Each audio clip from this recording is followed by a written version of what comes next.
সকলের কাছেই আমি ক্ষমা প্রার্থী, কারণ কিছু প্রবলেমের জন্য আমি মিনি ব্লগ দিতে পারিনি। তো সবাই আলপনা দিচ্ছে, কেউ পুজোর কাজ করছে। হ্যাঁ, পরের দিন ছিল কালী পুজো, আর এইটা হচ্ছে মায়ের মণ্ডপ। আমি আলতা পরে নিয়েছিলাম যেহেতু উপোস করেছি সেই দিন।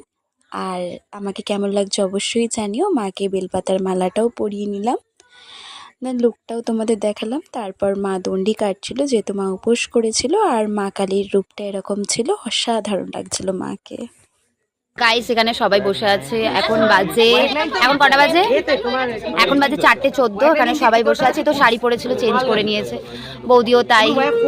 আর এ তো মেকআপ ফেকআপ সব চেঞ্জ করে দিয়েছে। ওখানে পুজো হচ্ছে আর আমি এখনো শাড়ি পরে আছি, ইনিও শাড়ি পরে আছেন। সব চেঞ্জ করে নিয়েছে দিদি।